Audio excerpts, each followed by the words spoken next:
Olá, bem-vindos ao canal Papo Sem Nicho. Eu sou a Mayara Leal. Muito prazer. Fico feliz em anunciar que esse canal é um canal aberto a diversos assuntos e diversos debates. Se você gosta de conversar sobre tudo, esse canal é para você. Esse é o nosso primeiro vídeo. E como primeiro vídeo, eu não poderia deixar de trazer um assunto que para mim hoje é muito importante. Nós vamos falar sobre a depressão na infância e na adolescência. E por que eu decidi falar sobre esse assunto? Infelizmente, convivo com essa doença hoje, dentro de casa, com o meu filho adolescente. E senti muito no coração de vir compartilhar com vocês como foi esse processo de descoberta, quais foram os sintomas e o que nós estamos fazendo para tirar meu filho dessa situação. Então fica comigo até o final, para a gente poder discutir e debater esse assunto. Esse vídeo ele tem a intenção de trazer um alerta para os pais e alcançar também os pais que passam por esse processo para que não se sintam só, para que não se culpem e para que nós possamos um ajudar os outros. Quem passa por essa situação, só quem passa, quem já passou, quem conviveu com uma pessoa que tem depressão, sabe como é difícil e complicado você olhar para alguém que você ama e essa pessoa não está bem. Então eu espero que esse vídeo alcance muitas pessoas que passam pelo mesmo processo e que não passam também, para que possa evitar, para que tenha um olhar sensível a ponto de enxergar que se isso está prestes a acontecer, você precisa tirar o seu filho disso. Começo trazendo dados.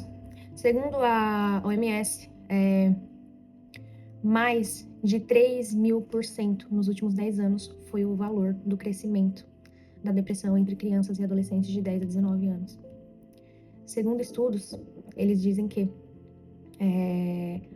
o maior culpado dessa crescente vem sendo a rede social, a internet no geral, né? O acesso a telas e a jogos online.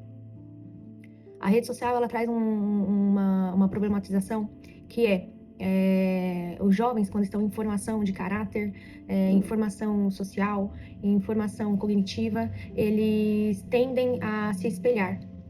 E a rede social, nós adultos sabemos que, em sua grande maioria, sua grande parte, o que se mostra ali não é a vida real, não é a realidade. E quando a criança tem acesso a esse tipo de conteúdo, que mostra uma realidade que ela não consegue acessar, isso traz frustração, isso traz uma chance de comparação, o que acaba causando nessa criança muitas coisas. Então, um dos pontos as redes sociais, elas adoecem. Isso aí não é novidade para ninguém, a gente já sabia. Mas se para nós que somos adultos é difícil não fazer esse tipo de comparação, imagine só para uma criança que não tem maturidade emocional, maturidade social para lidar com esse tipo de informação. As grandes redes sociais, como TikTok, Instagram, principalmente, são redes que têm ali uma limitação de idade, se eu não me engano, acredito que seja de 13 anos, né, de 12, 13 anos, a partir dessa idade você pode usar, mas ainda não é recomendado pela OMS que essas crianças tenham acesso com essa idade a esse tipo de conteúdo. Por quê? Justamente por isso, porque os conteúdos podem atingir, de fato, diretamente essa criança, trazendo muitos malefícios.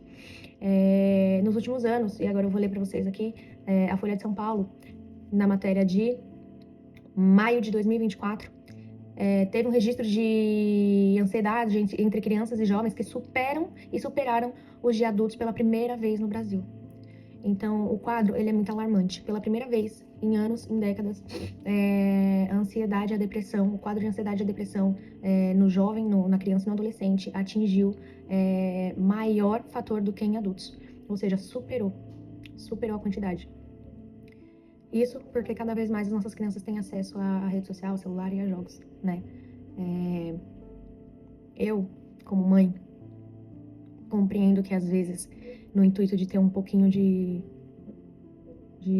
tempo para fazer qualquer coisa, mesmo em casa, tarefas de casa, a gente acaba cedendo para os nossos filhos ali um tempo de tela, um tempo de celular, e quando a gente vê, a gente já perdeu completamente a mão. A criança já está no telefone há horas, o tempo passou, o dia passou, e você não percebeu. O meu filho de 14 anos foi acometido por essa doença e eu consigo ver as minhas falhas. Para mim foi muito difícil receber esse diagnóstico, porque é difícil a compreensão, porque a primeira coisa que a gente vai pensar é: por que meu filho tá com isso? Ele tem tudo que ele quer. Mas a depressão não é sobre ter tudo que a criança quer, não é sobre bens materiais. A criança precisa de atenção, de amor, de carinho. E durante um período eu senti muita culpa e o peso dessa informação caiu sobre os meus ombros como um guindaste. Não foi o meu primeiro contato com a depressão. Eu vivi muito de perto e de forma muito dramática a depressão da minha irmã, há alguns anos atrás, que foi uma depressão profunda, que acarretou em muitas coisas. Foi uma luta. Eu, durante um período também, passei por uma fase de depressão, ansiedade e crise de pânico, na qual lutei contra isso sozinha, sem falar pra minha mãe, sem falar pra minha irmã, porque eu não queria mais esse peso nas costas da minha mãe, principalmente. Então, quando eu recebi esse diagnóstico da psicóloga do meu filho, que é especialista em adolescente, criança e adolescentes, pra mim parece que foi assim o fim. Porque pra quem já passou por isso, sabe o como é triste estar lá, naquele lugar. O quanto é difícil sair quando você já tem maturidade e discernimento. Imagina quando você é uma criança. Então eu precisei parar, precisei respirar para conseguir ajudá-lo. O meu filho sempre foi uma criança muito feliz, sempre foi um menino muito amoroso, sempre elogiado por todo mundo, por ser uma criança muito educada, muito amorosa, extremamente sociável.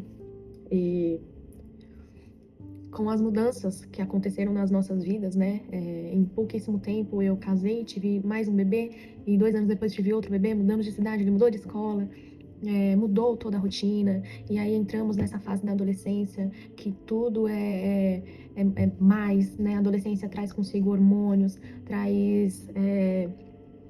traz muitos questionamentos, enfim, todo mundo aqui passou pela adolescência sabe como é. E esse combo de acontecimentos aí acabou ferindo, né, o meu filho de forma psicológica. Mas não há de se negar que o Enzo, ele teve muito acesso a celular, ele teve muito acesso a jogos online.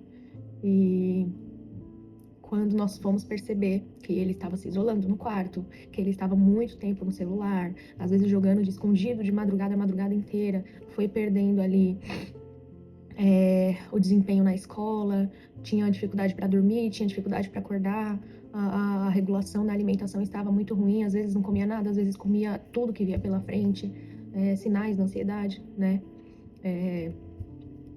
O fato de não ter outras atividades para fazer depois da escola acabou acarretando nesse infeliz processo que é a depressão.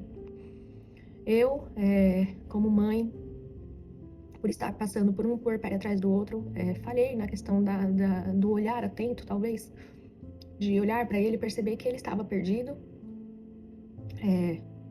mas eu também estava passando por esses processos. Então isso também me machucou bastante. Mas nunca é tarde pra gente consertar, né? E eu tô aqui pra dizer pra você, mãe, pai, que se você tá passando por esse processo, tente não se culpar, porque eu acredito que nós fazemos o que tá diante do que a gente pode, nós fazemos o que tá dentro das nossas possibilidades, das nossas limitações, e nós erramos, né? Então, quando eu reparei, quando eu percebi que não tava bom, infelizmente já não tava nada bom. Mas, pra tudo tem um jeito, só não tem jeito pra morte, já dizia minha mãe. Então, quando nós percebemos que estava se agravando, eu procurei uma psicóloga. Essa psicóloga que foi muito bem recomendada para mim é uma psicóloga com especialização em infância e juventude, e ela vem ajudando muito no processo, né? No processo de conversas e tudo mais. Então, eu vou abrir aqui para vocês quais os sintomas, os comportamentos, para que vocês fiquem atentos nos seus filhos, né? Começa com isolamento normal, que você acha que é porque entrou na adolescência e ficou chato, aborrecente, quer ficar sozinho. Mas o isolamento, ele não é saudável. Nós somos seres humanos e fomos criados para viver em sociedade. Então, começa com isolamento, né? Uma mudança de humor, daqui a pouco absurdo. Uma hora tá bem, outra hora tá super irritado, super mal-humorado. Para de querer fazer socialização, para de querer conversar, não quer falar sobre o que sente, não quer fazer absolutamente nada, só quer ficar sozinho, trancado no quarto. Automaticamente, quando isso começa a acontecer, a criança ela vai ficar apática, ela vai ficar abatida, com o semblante abatido. Observar o comportamento, o olhar. Quando eu recebi esse diagnóstico, eu já tinha ali uma noção, porque o meu filho sempre teve um olhar muito alegre. E um dia eu olhei para ele e não tinha alegria.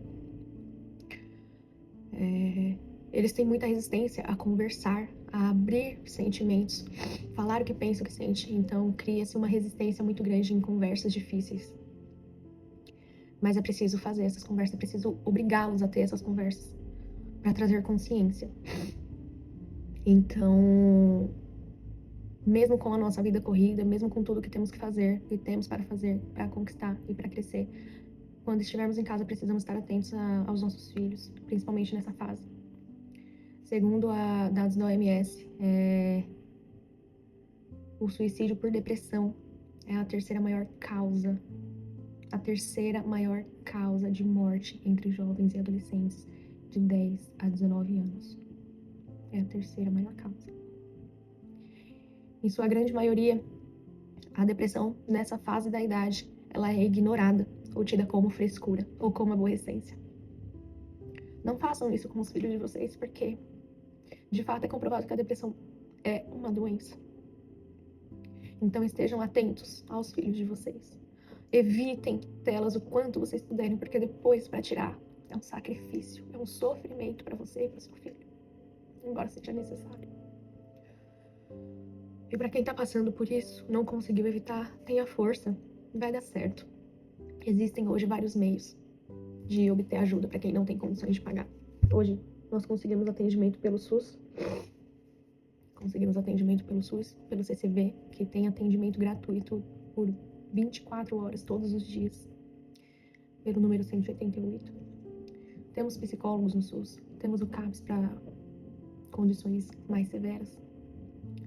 Então busque ajuda, não deixe de ajudar o seu filho, porque ele precisa de você. Esse vídeo de fato tem o intuito de alcançar pessoas que estão passando pelo mesmo processo e que não estão passando, para que possam evitar. Eu vou deixar aqui na descrição do vídeo todos os sites informativos que eu fui buscar pesquisas para passar esses dados para vocês. E por último, não menos importante, não se culpem, porque nós fazemos o que está dentro das nossas limitações. Então, vai ficar tudo bem, vai dar tudo certo, seja forte. E uma informação muito, muito, muito valiosa eu vou deixar aqui para vocês. O esporte, ele salva. A minha irmã é prova disso, eu sou prova disso. E hoje, o meu filho, que entrou numa academia, está fazendo exercícios físicos há 2 semanas apenas. A mudança dele é surreal, em 2 semanas fazendo atividade física. Não deixe seu filho ficar trancado dentro de casa, imerso numa tela, consumindo conteúdos que não vão trazer nada além de coisas ruins. Coloque seu filho para fazer exercício, para fazer um treino, coloque seu filho num esporte, mas faça com que ele viva em movimento. E esteja aberto a conversas, esteja aberto a ouvir e mostre para o seu filho que ele não está só. Porque nessa fase, o que eles mais pensam é que eles estão sozinhos, mesmo acompanhados. Esse é o vídeo de hoje. Eu agradeço quem ficou até aqui. Se você gostou do conteúdo, lembrou de alguém ou está passando por isso, compartilhe esse vídeo para que alcance mais pessoas que possam estar passando por esse processo ou que tenham filhos que estão chegando nessa fase, para que evitem passar por esse processo. Comenta aqui embaixo para mim também se você já passou por isso. Me diz o que você fez, se você se curou a sua família, os seus filhos. Vamos deixar esse debate em aberto aqui embaixo. Eu quero muito ouvir vocês, tá? E se vocês quiserem, num próximo vídeo, o canal, ele não é direcionado a esse tipo de assunto, tá? Mas é um canal que se chama Papo Sem Nicho, então é aberto a discussões e a debates. Se vocês quiserem, no próximo vídeo eu posso tentar trazer a psicóloga do meu filho aqui para trazer com mais clareza e sabedoria nesse assunto outra visão. É isso. O vídeo de hoje é esse. Obrigada e até a próxima.